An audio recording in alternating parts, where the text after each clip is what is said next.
Hello students, so this is Dilip Pawar, Assistant Professor History working at Government College Nagau. तो last ही lecture में अपन ने Mussolini के सुधारों के बारे में बात की थी। उसी क्रम में आगे बढ़ते हुए अपन आज बात करते हैं फासीवाद के विशेषताओं के बारे में। आप लोग लिखो फासीवाद की विशेषताएं, फीचर्स ऑफ फासिज्म। फासीवाद की विशेषताएं, फीचर्स ऑफ फासिज्म।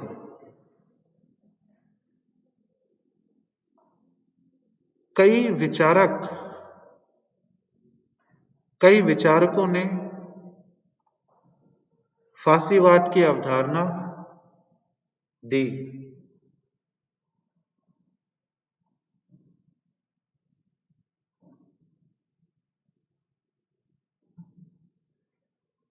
कई विचारकों ने फासीवाद की अवधारणा दी और यह अवधारणा पूरे विश्व के अलग अलग क्षेत्रों में व्याप्त हो गई। यह अवधारणा पूरे विश्व के अलग अलग देशों में व्याप्त हो गई। जैसे अर्जेंटीना में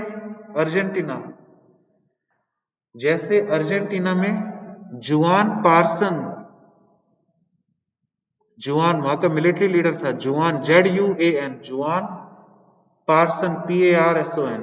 अर्जेंटीना में जुआन पार्सन, स्पेन में कौन था? फासिको फ्रैंको। स्पेन में फासिको फ्रैंको, जनरल फ्रैंको था ना स्पेन का। स्पेन में फासिको फ्रैंको, जापान में फासिको फ्रैंको, स्पेन में। जापान में जनरल टोजो, टोजो, जापान में जनरल टोजो आदि फासीवाद की विचारधारा से प्रेरित हुए। ये सारे के सारे मिलिट्री डिक्टेटर्स थे, फासीवाद की विचारधारा से प्रेरित हुए।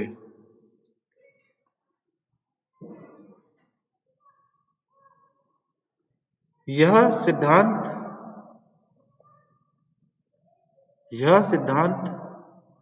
कई अवधारणाओं का मिश्रण है।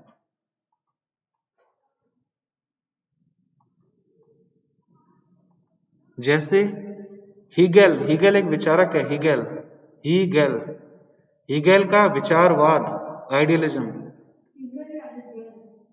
हीगेल लिख दो, हिंदी में हीगेल आता है। हीगेल का विचारवाद और डार्विन का सिद्धांत, डार्विन था ना, DARWIN, डार्विन का सिद्धांत।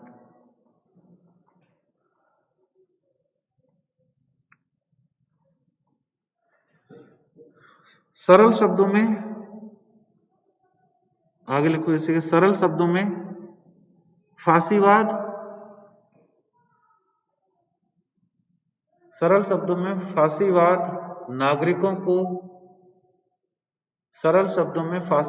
नागरिकों को राज्य का अंधभक्त बनाता है। सरल शब्दों में फासीवाद नागरिकों को राज्य का अंधभक्त बनाता है।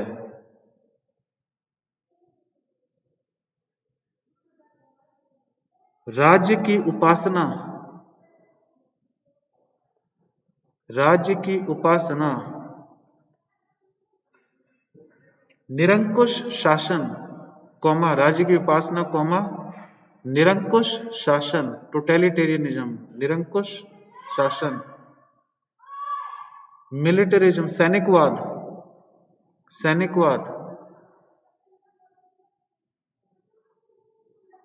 साम्राज्यवाद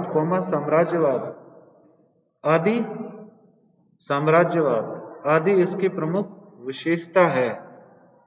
आदि इसकी प्रमुख विशेषता है।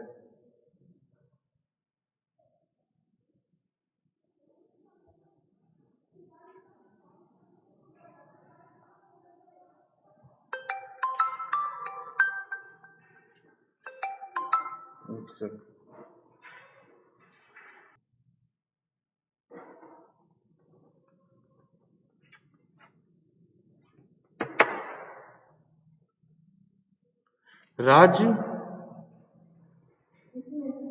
यह राज्य की प्रकृति में है, लिखो उसमें आगे, यह राज्य की प्रकृति में है कि वह अपना विस्तार करे। यह राज्य की प्रकृति में है कि वह अपना विस्तार करे। साथ ही राज्य को आत्मनिर्भर भी होना चाहिए। साथ ही राज्य को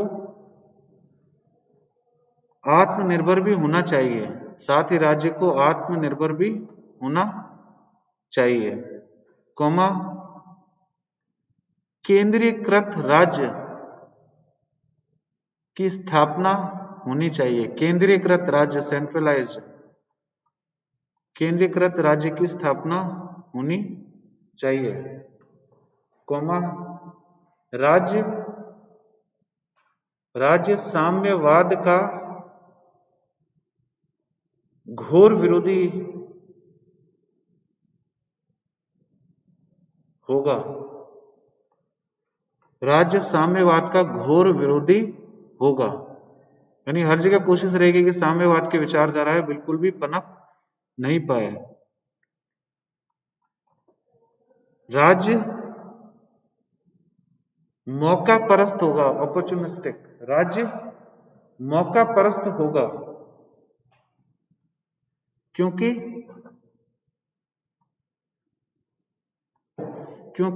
किसी निश्चित विचारधारा की बजाय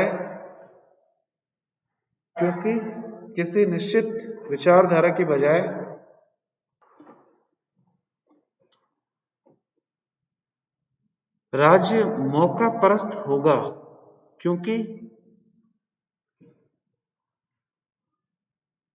बिना किसी विचारधारा के वह अंध राष्ट्रवाद पर बल देगा। क्योंकि बिना किसी विचारधारा के वह अंध राष्ट्रवाद पे बल देगा। फिर इसके बाद आगे लिखो, कॉमा, राज्य सामाजिक तौर पर संकीर्ण होगा। राज्य सामाजिक तौर पर संकीर्ण होगा। राज्य सामाजिक तौर पर संकीर्ण होगा। फिर इसके बाद है, कल्याणकारी राज्य के तत्व भी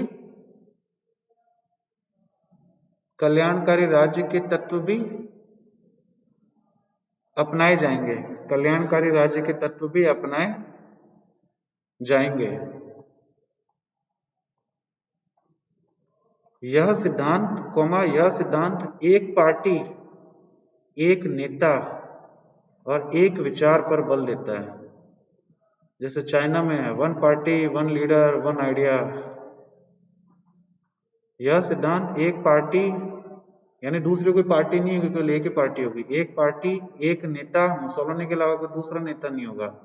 और एक विचार, फासीवाद के अलावा उस देश में कोई दूसरा विचार आने नहीं देंगे। जैसे साम्यवाद को खत्म कर दिया, लोकतंत्र को नहीं पनपने देंगे।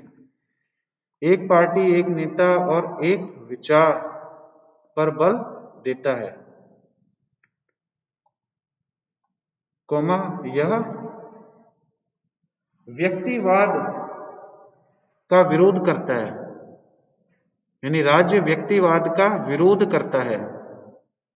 राज्य व्यक्तिवाद का विरोध करता है। अतः नागरिकों के अधिकार सीमित हो जाते हैं। अतः नागरिकों के अधिकार सीमित हो जाते हैं।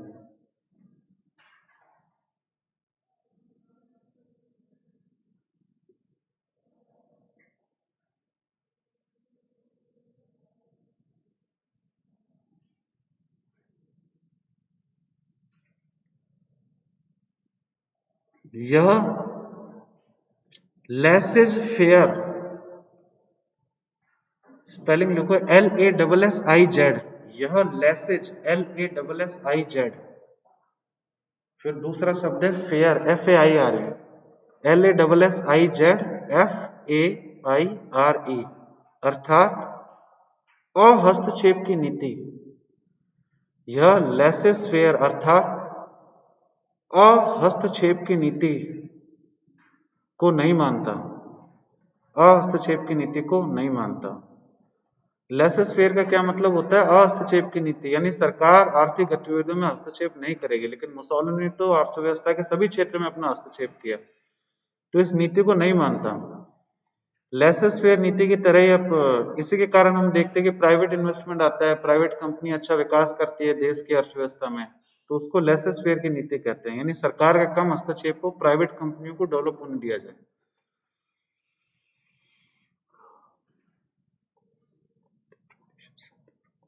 यह अंतरराष्ट्रीयवाद के अंतरराष्ट्रीयवाद का विरोधी भी है। यह अंतरराष्ट्रीयवाद का विरोधी भी है, अंतरराष्ट्रीयवाद का विरोधी भी है। अंतरराष्ट्रीयवाद बोलते हैं ना, इंटरनेशनलिज्म, अंतरराष्ट्रीयवाद, अंतरराष्ट्रीय कहते हैं ना अपन, उससे निकला हुआ शब्द है अंतरराष्ट्रीयवाद। यह अंतरराष्ट्रीयवाद का विरोधी भी है,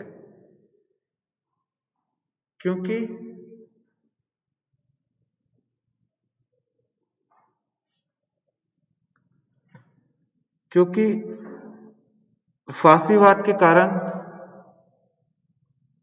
राज्य सीमा का विस्तार करेगा, क्योंकि फासीवाद के कारण राज्य सीमा का विस्तार करेगा, और फासीवाद के कारण राज्य सीमा का विस्तार करेगा और विभिन्न देशों के बीच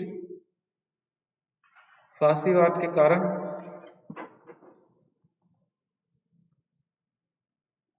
और विभिन्न देशों के बीच संघर्ष निश्चित ही होगा, और विभिन्न देशों के बीच संघर्ष निश्चित ही होगा।